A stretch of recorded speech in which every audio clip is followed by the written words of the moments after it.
Well, hey there, guys and girls. Here's just one of the cutest things I've ever seen.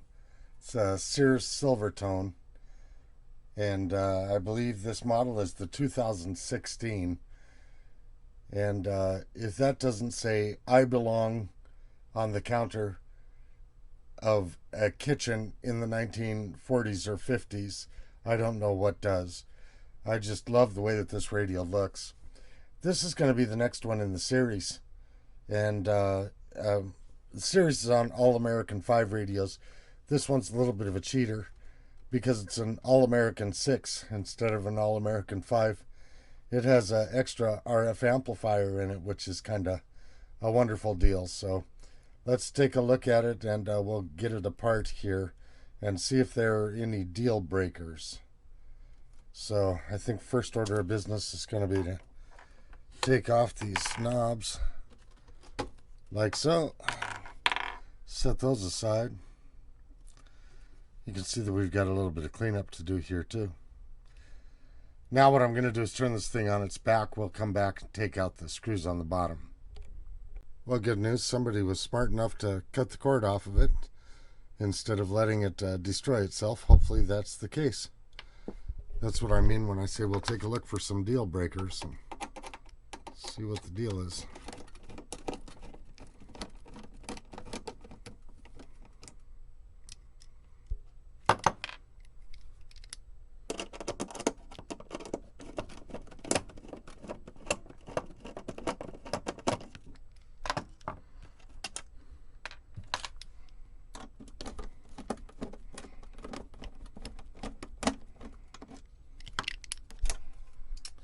By the way, if you plug the cord in upside down, all of these screws would be hot.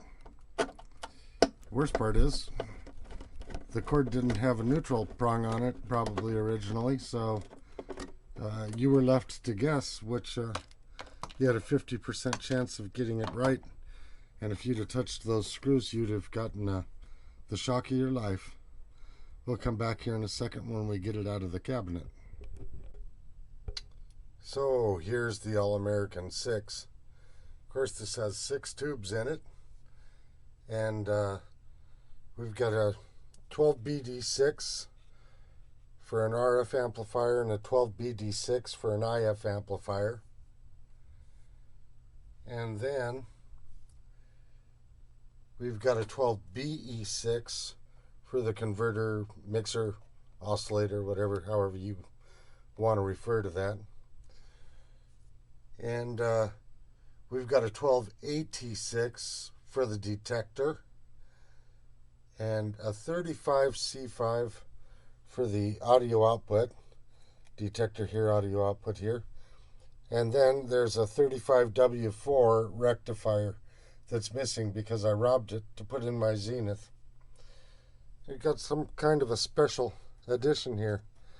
Not quite sure what that is. If that used to be a wasp nest, but it doesn't look like it came original on the radio. It certainly does a good job of holding this solid, whatever this is made of. I don't know if it's cement or some kind of odd paper mache. You can see that we have some cleanup to do here, but we're going to do a couple of things. What we're going to do is we're going to make sure that this radio doesn't have any deal breakers. We're going to make sure that the IF transformers are good. We're going to make sure that the output transformer is good. And we're going to make sure that the speaker is good. It looks pretty good. So we're just going to kind of take a look and make sure that we don't have any deal breakers on this radio here. So I'm going to be laughing for a long time about this. I thought that was some kind of structural glue or something that somebody put in here, and it wasn't. This is a mud wasp nest is what had taken place in this radio. And that stuff was so sturdy, it was like cement. It was really hard to remove without breaking wires that had become trapped in it. And wow, just scary stuff. Wowee. So anyway, that I guess was the first first part of what we wanted to do here was remove the mud wasp nest. Jeepers creepers, I'm not even quite sure how to test that. Maybe we'll shoot a signal into it and see if anything comes to life. But more than likely, I think what I'm going to do is remove it from the general area. And now that we've discovered that this is the Hantavirus 2000 radio, we're going to be kind of careful with it and do some cleanup on it. I've been testing the transformers on it. Boy, they look good. So I really don't think that there's I don't think there's anything critical that's a deal breaker or a killer about this. But we're going to take a look in a minute about how to do that after I remove the danger. Okay, so we're going to take a look through this radio and see if there are any deal breakers. A deal breaker would be, say for instance, a no good IF transformers or no good RF transformers. Especially this one on the input here. A lot of times in the olden days, these were taken out by lightning. Oscillator transformer there. We've got an output transformer over here for the speaker. So we're going to take a quick look through these things. We're going to make sure that they have continuity between the top and the bottom and that they are not shorted across. Continuity between the top and the bottom, not shorted across. So that's kind of how we're going to go through here. Just make sure that we aren't starting on a project that's going to come a nightmare in the end. Sometimes you can fix those IF transformers, but a lot of times you can't. So let's get down to them. We'll get some light on the subject over here. And we'll take a look here first at the IF transformers. And you can see here that we've got 13.7 ohms. That's good. It's not shorted between it and the other one. Then we've got 13.9 ohms here.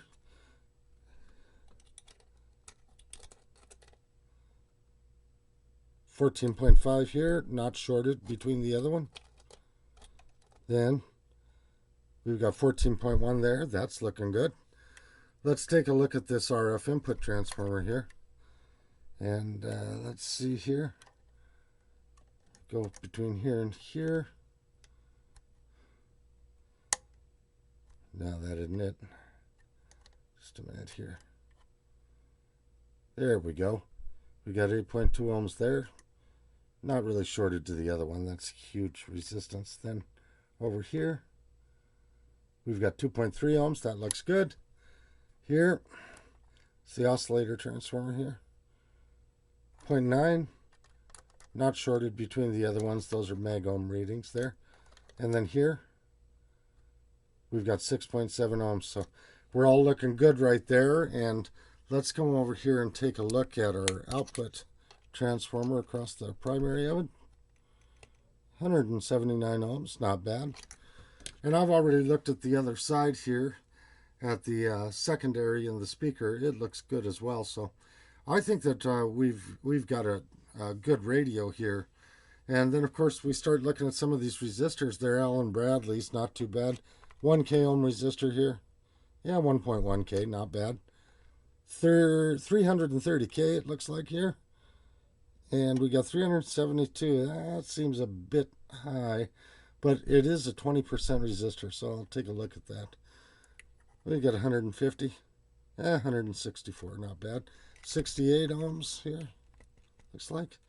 66.7, not bad at all. We've got a, looks like a 1 meg here. 0.8 meg. Yeah, it's not so great, but we'll take a look at that too. That's again, it's a 20% resistor. I think we may have made it on that one, just barely under the wire. 330K right here. 333 is what it was looking like. 340. Oh, it's got a capacitor on it. See that? There's a capacitor across it. That's why the numbers keep on moving like that. Turn it around and they're going to go up. Yeah, 330. Pretty close to 330. 33K. 29K. So anyway, the resistors aren't looking too bad here. I'll take a look at them, and if they're clear out of tolerance, and they're in a critical spot, I'll do something about them. So far, they really don't look too bad. I'm going to replace this capacitor here, this one, these waxies, this one, this one. These are all wax capacitors. They all got to go. This one, this one, this one. Then, boom, goes the dynamite, the stick of dynamite over here. Where that has two capacitors in it. I believe it has 50 microfarad, has an 80 microfarad. And we're going to take that out of here. We may put a terminal strip in, and we'll put in some electrolytics. And that's the plan for the radio. Of course, I'll go through and we'll check some tubes and make sure that the tubes are okay. So that's where we're going from here. So, the first capacitor replaced. More to follow. But let's talk a little bit about cleanup in here. When I see this, a capacitor that's got leads on it that are 3 inches long to run over to a ground over here, when there's a ground right down here, that kind of stuff, it needs to be cleaned up. And a lot of these flying leads, they're just so long. So we're going to do some cleanup on those as well. Right here, this B- line that's going to this on-off switch, all of these wires that run off of that are going to have to be attached to a terminal strip, because we're going to hook those up to the neutral, and then we're going to run the hot to this switch and run the hot back over here to this rectifier tube. So things are going to be a little bit long in here, and we don't need extra stuff getting in the way. So we're going to do about as much cleanup as we can while we're in here working on this thing. All of these capacitors have to go, and there's no reason why we can't put them in a little bit more of a orderly fashion. Okay, we're moving along with the rebuild pretty good here.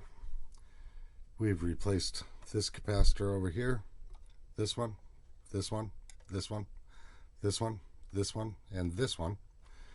We still have this capacitor to do, and also we're going to have to replace this stick of dynamite type of filter capacitor with two capacitors, one an 80 microfarad at 150 and one a 50 microfarad at 150. But most importantly, we're going to have to redo the power system in here, because this is an All-American 5, and there's always the danger here of the way that it's wired that the chassis could be hot. So here's how we're going to do that. Right now, they had what they considered to be the neutral wired in. One of the wires goes over here, then down to here. Another one of the wires off there comes up to here. Another one comes down to here and then goes over to this terminal block right here. So what we're going to do is, when we put that terminal strip in, we're going to take all of the wires off of this. We're going to wire the hot to here, bring the other hot over down to this terminal right here. We're going to bring the neutral in to a terminal strip, and we're going to wire all of these wires that are going other places that are on what they would consider the neutral right now. We're going to wire them to that terminal block. So I'm thinking a good place to put that terminal block is somewhere right in this neighborhood, I think. And I'll see how it fits. If we can't put it here, then we'll probably put it either over here or over here. So that's where that terminal block is going to go. Then we'll run the hot from the filter capacitors to these two wires, and we'll wire the neutral into the rest of the radio. So that's what's going to happen next. Okay, so we're pretty complete in here. Things are looking pretty good. So we've replaced the famous death capacitor with the correct type of capacitor. We'll talk about that a little bit later. And replace these capacitors. There's one hiding under here that you might not be able to see. This one, this one, this one, this one. Then here are our two filters. And coming off of our two filters, the B-, or the same place where the neutral is tied to. And it's going throughout the radio. There are several places where it attaches. Kind of use this as a bus bar right here. Runs over to here, attaches to here, attaches down to here. One of the wires comes up and attaches right up here. Another one comes down and attaches here. So that neutral kind of runs everywhere. The hot comes in, goes to the on-off switch, comes off of the on-off switch. It's routed all the way around here to the rectifier tube. So we're pretty well ready to go here, ready to start this radio up and give it a try and see how everything's working.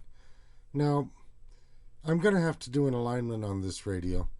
One of the issues is two of these alignment screws are on the bottom, and there are two on the top. So when I do the alignment, unfortunately, I don't think that you're going to be able to see everything I'm doing. When we go to do that alignment, we want to make sure that we use an insulated screwdriver on this on these, because if you slip a little bit off of one of those, you could hurt yourself by getting onto. There's some good sized voltage flowing around in here, and here again, when we go to do this alignment, it's important to remind you that this is a bit of a dangerous business, and that if you're not comfortable, please don't try and do this.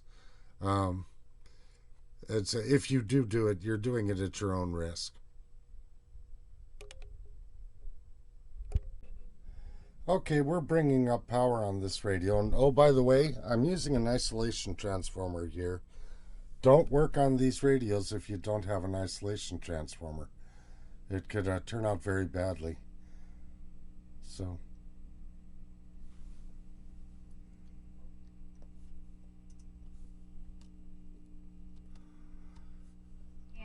when they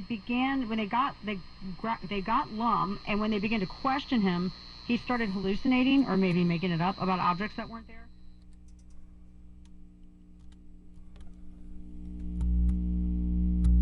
Got a bit of a hum in this speaker.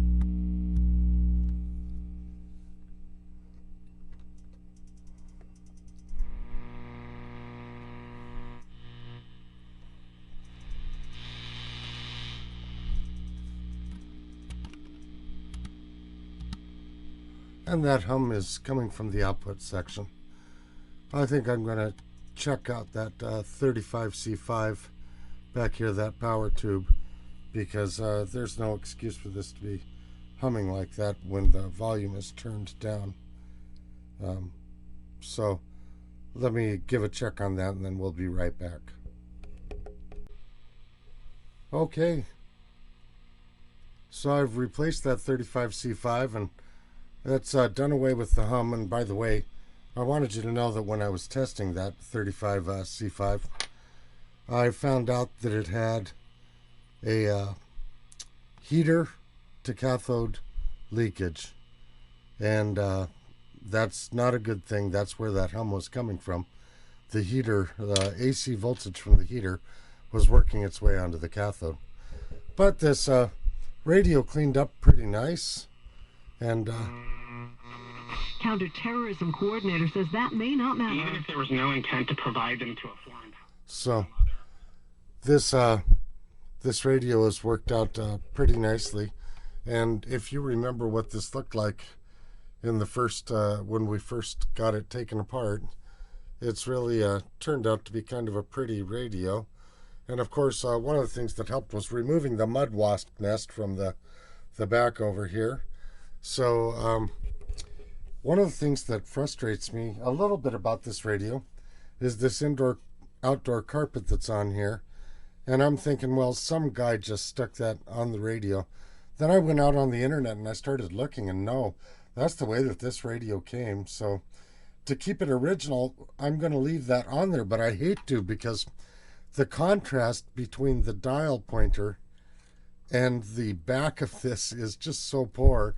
But that's the way that they made this thing back in 1955, and I think I'm going to just leave it that way. So we'll come back and we'll do an alignment on this thing and make it nice and sensitive. I think it's going to turn out to be a real nice radio.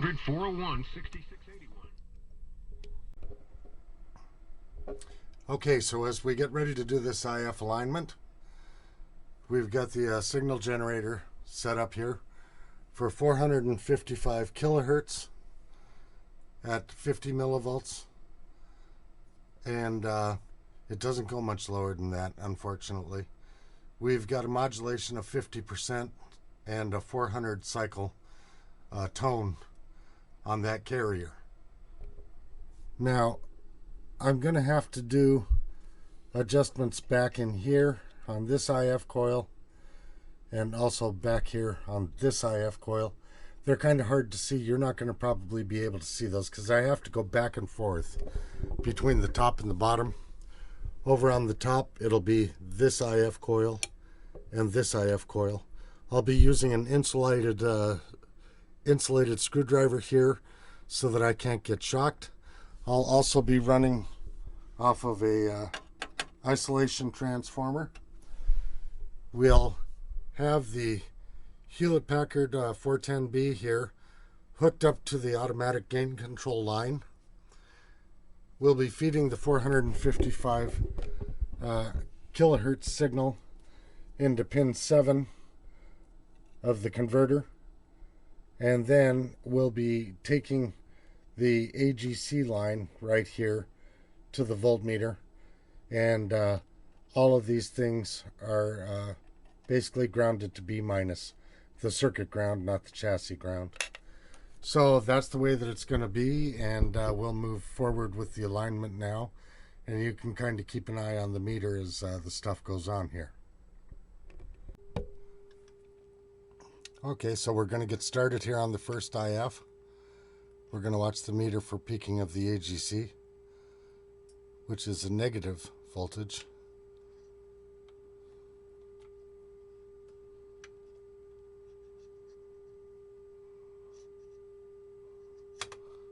Oh my, I slipped off. It's kind of hard to stay on these things.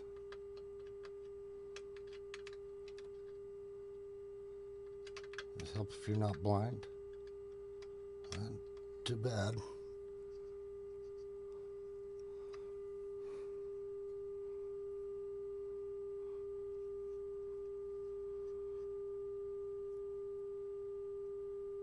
There we go.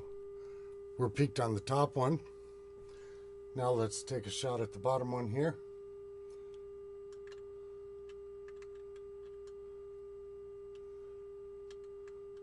Sorry I can't get this on camera too, but wrong way. Let's try this way. Well, we're pretty well in the middle there.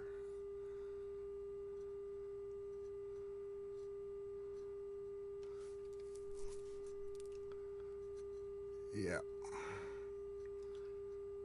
That's pretty good. Now we'll move on to the second IF here.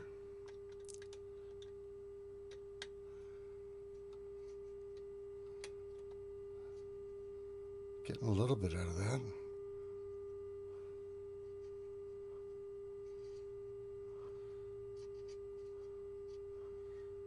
That's the top.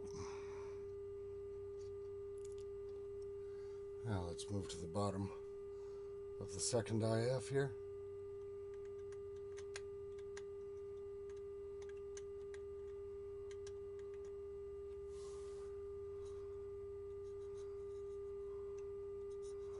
Oh, there we got a little bit out of it.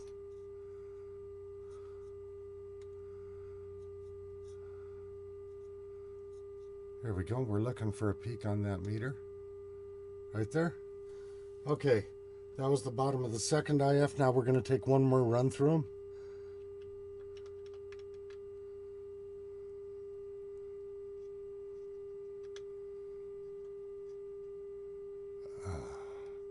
That one's looking pretty good. Go to the bottom.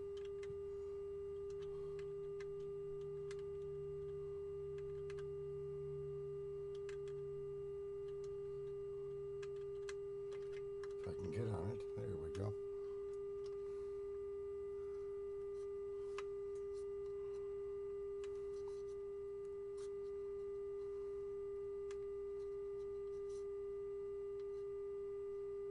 There we go. Go to the top of the second IF. I don't think we're getting much more out of it here. I think that we're getting to where we're as good as we're going to get. I might have just gotten a hair out of it there. There we go. Then we go to the bottom. One more time.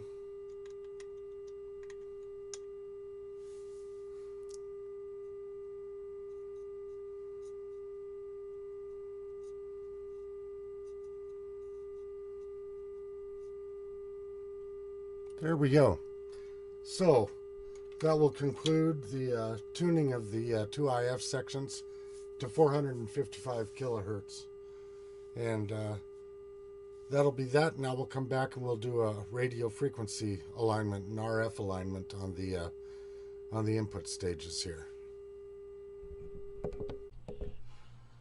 Now for this RF alignment that we're about to do, we've set the dial on the radio to 1.4 megahertz, 1,400 kilohertz, however you like to call it, 1,400 cycles per second, with a 400 hertz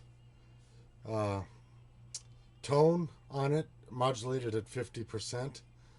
And we are not connected directly to the antenna. We're just close to the antenna with the signal generator. We're on the insulation of the antenna input wire, and we're set to a little bit less than 100 millivolts RMS, and we could certainly end up going smaller than that, but I think for our purposes this is going to work pretty good.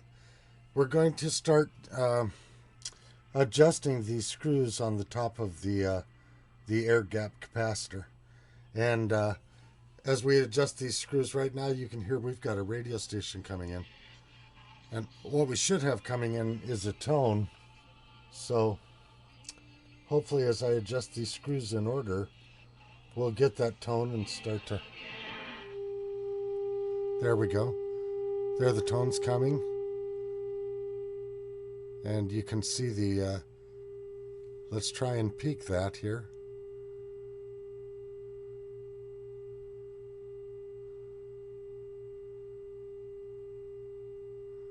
Oh, I like that. Now let's go to the next one.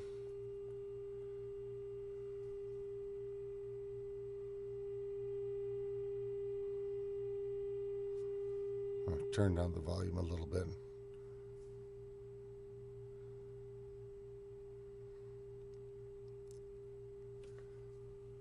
And then let's go to the third one here. If I can get on the little critter. Let's try and... Searching with screwdrivers for blind people. Oh my, oh there's quite a bit there. Let's go to a higher scale. There we are.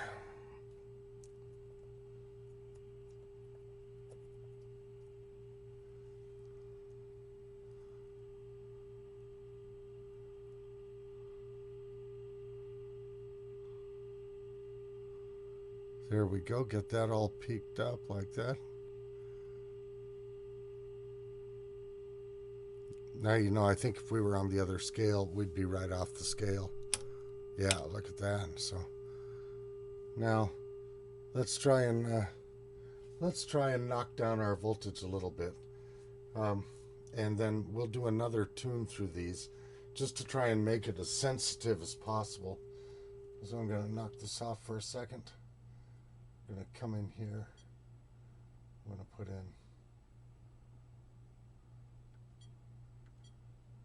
a little bit smaller voltage there.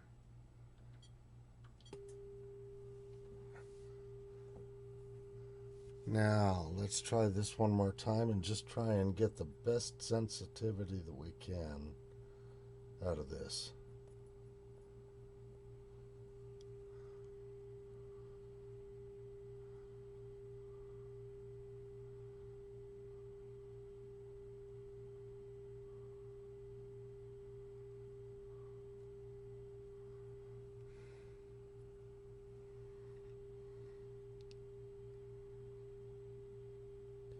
Well, we're looking pretty good here.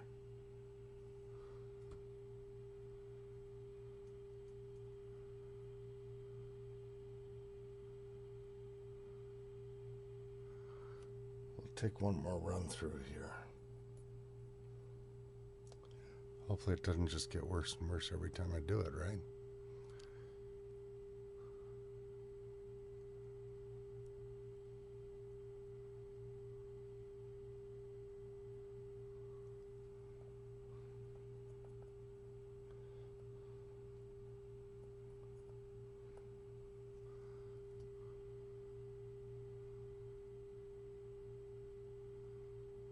There we go.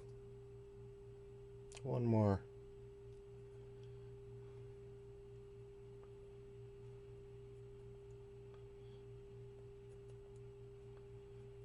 Come on, you little devil. There we go.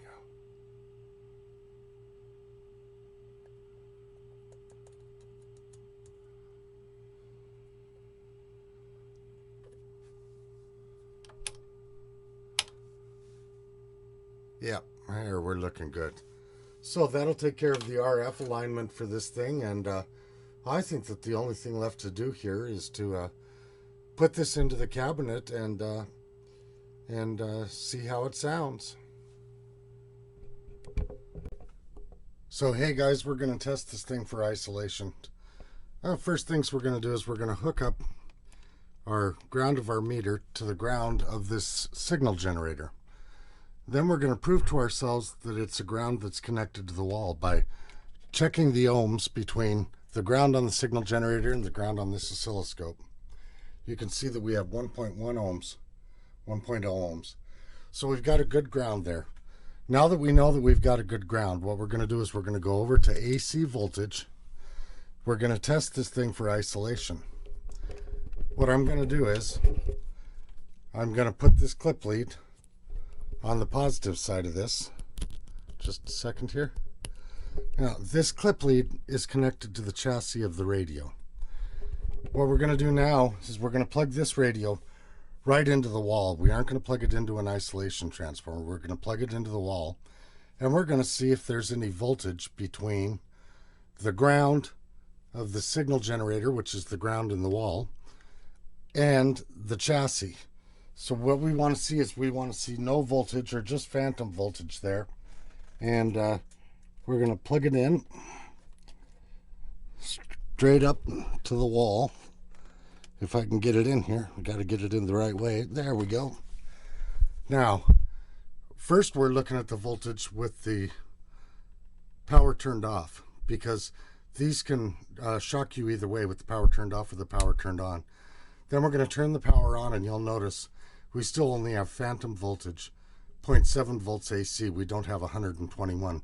So that means that this thing's good and isolated, and we did a good job of taking care of rewiring that power system so that this radio can't shock you. And there you go, just barely any phantom voltage at all. So we've got good isolation here, and we've got a chassis that is not hot. No problem with touching that, even when it's plugged into the wall. Well, let's give it a listen here.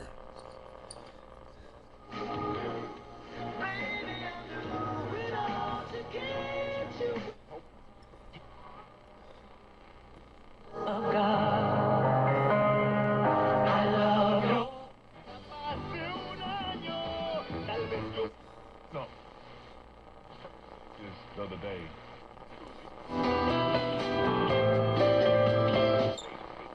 Or photos that you've captured with people who are not with you.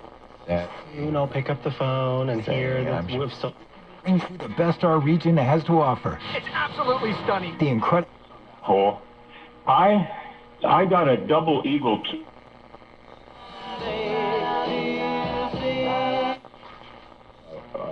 Pregnancy resource centers and everything else. Being good Americans, rooting for a team that has been out of the playoffs for 21 years. We have a brand new text line. We got a new number. We do. It's our new state.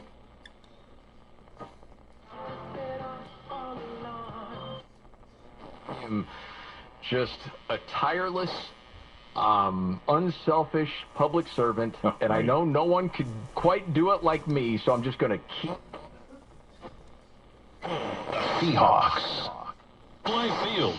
It's been open over the last 3 years. The Mariners getting ready to take on the Rangers. The throwback uniforms as David Bent. An individual that would throw up before games, that Red Auerbach would right now. Seeing a lot of traffic on southbound 405.